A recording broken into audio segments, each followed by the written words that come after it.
Hi everyone, welcome in or welcome back to my channel. It's Deanne here. A few weeks ago at my book club, someone had mentioned in passing the word psychogeography, and my ears pricked up. A new word. She had mentioned it a couple more times in the course of the conversation, so context clues, I kind of picked up what we were talking about, but I squirreled it away to look the word up later when I got home. So what is psychogeography? Well, it's like, okay, see, the thing is, psychogeography is like, okay, let's put on our shoes and go for a walk and talk about it. It'll make more sense that way. But first, make sure you're subscribed and you like this video so you can see all my future videos. Now, looking at psychogeography on Wikipedia, it's defined as the exploration of urban environments that emphasize interpersonal connections to places and arbitrary routes. It dates back to 1950s French philosophist Guy Debord, who defined it in a much wordier way that left me saying, huh? There are a few videos on YouTube, but they all seem to be filmed on an iPhone Potato and narrated by folks who sound like university lecturers. No hate to those guys, but I just found them really hard to follow and understand.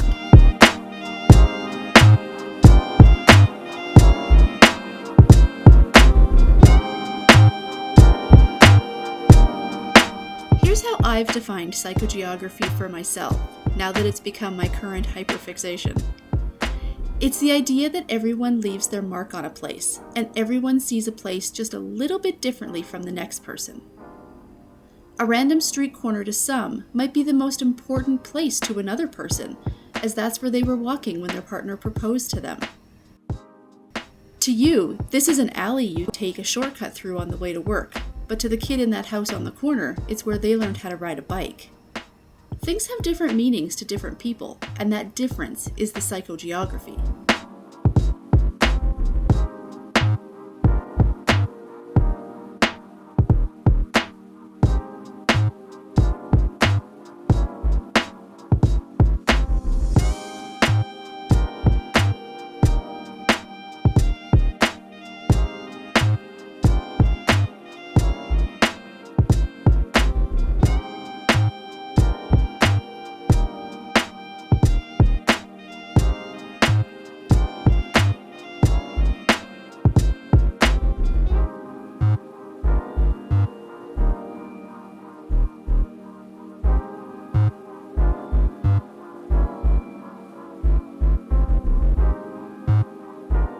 Okay, that was a really long definition, and it still didn't feel very defining. I feel like I still haven't quite described what psychogeography is. Let's keep going.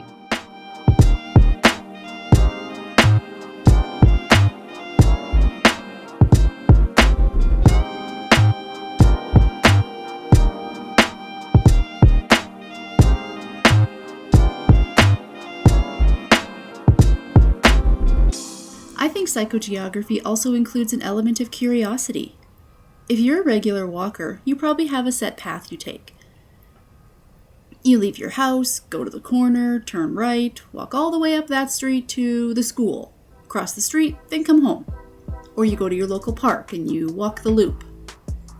But what if you walked down a street 2 blocks away that you've never been down before?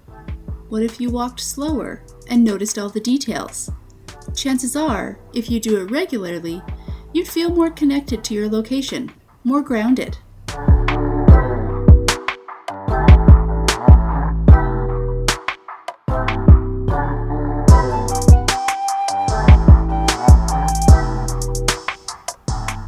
I have a pet peeve that I rant about regularly. People just sleepwalk through life, I've been known to exclaim in a fit of exasperation. I know so many people that don't notice details of things around them because they're just not paying attention. And it's not just that damn phone. People are busy and stressed, I get it. Not everything we do can be in pursuit of whimsy. Sometimes a walk is just to get your steps in. Trust me, I know all about habit stacking, where I save my favorite podcast to listen to on a walk. That way I have to go for a walk if I want to listen, and I can't come home until it's done. Sure, we all have to do things like that sometimes. But sometimes you can just leave the phone at home and just walk wherever your curiosity takes you.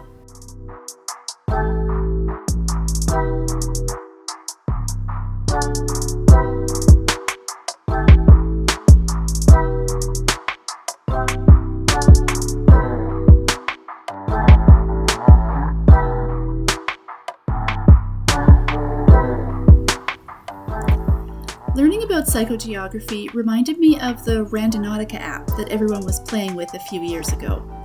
It's basically a GPS randomizer that would send the user to specific coordinates. You put in a keyword in the search, and supposedly the app would send you to a place where you would find it. A lot of people on TikTok made the videos about it being evil or whatever, but that's because they were searching dark, weird stuff. My search terms were mostly colors, like I want to find something purple, or honestly cats, mostly cats, and I found them. I think the app mostly works on the Baader-Meinhof phenomenon or frequency illusion. I have cats on the brain, so naturally I'm going to notice a cat when I get to my destination. But it still sparked that curiosity and got me out of the house.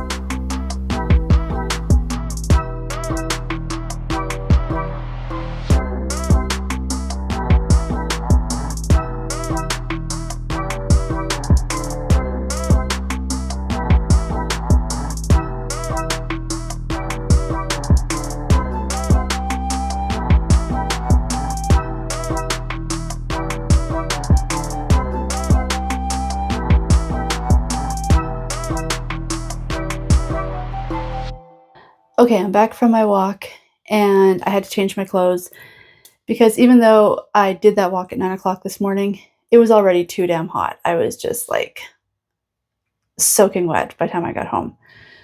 So it is later in the day. There's Hazel. I'm sitting on the stairs to be interesting and different. I'm not like other girls. I sit on the stairs. Oh, I bet it's really echoey in here. And there's a fucking dog barking, because there's always a dog barking in my neighborhood. But those are my thoughts on psychogeography. Like I said, I don't think I got everything right, because I feel like the information is hard to come by, and not a lot of people are making videos or writing accessible books about psychogeography. My library doesn't have anything about it. I could buy books, but they're really expensive and hard to get, and I am cheap, and if I'm only going to read a book once, I don't buy it. Sorry, deal with it. But I feel like psychogeography is kind of a mix of understanding that kind of who came before you and who kind of made their mark on a particular location, and how your mark is also being made on that location, and how we kind of influence the area around us just by existing, just by living our lives. And then the other side of that is also taking time to recognize little details and getting out of your house and being present in your daily life, in your surroundings. I feel like it really helps to connect us to our location, whether that's our house, our neighborhood, our city, our school, our office where we work, anything like that, to really think about who came before you, who was here, who sat on these steps before I did. I'm really lucky to know most of the history of my house, so I could, narrow down to about 5 different people that have probably, walked this hallway before, which is really cool. But it really makes you think, what was their life like? What were they thinking about, certain situations that came up in their life? How did they deal with it? Maybe I'm just a little weirdo, but stuff like that is really interesting to me, and it really helps, kind of bind me to a location, and helps really ground me. Even way back, like in my 20s, when I was living on my own for the first time, every once in a while I would get kind of like panicked, like, who's letting me just like live on my own for the first time? Like, I need an adult. And I had to like keep calming myself down and saying, millions of people have done this before you. Millions of people will do this after you. You're fine. Just keep going. But I just think this really helps to kind of spark curiosity. And even if it's not the people, but just spark curiosity of like, what's at the end of your block? Just go walk to the end of your block and just kind of appreciate your neighbor's garden, or, even just people watching. I just find all of that really fascinating. And I think the more that we can connect with each other, whether we're directly connecting or just connecting kind of like through thoughts and thinking of the people around us, it kind of helps to create a stronger community, a stronger society.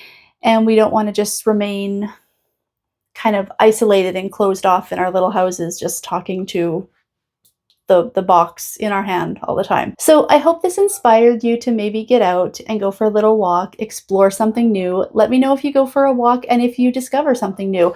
I walked down a street I had never walked down in my neighborhood before, and I found a little free library on my walk. I didn't record it because the owner was standing in his yard and I felt weird, but I found 2 books that my niece was looking for, and so I picked them up. I would have never found those books had I not just gone down a random street I'd never walked before.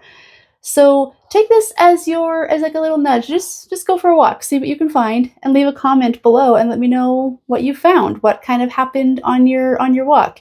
Even if you didn't find something physical, maybe you found something out about yourself. But that's going to be everything for this week. Thank you so much for watching. Take care of each other and be kind.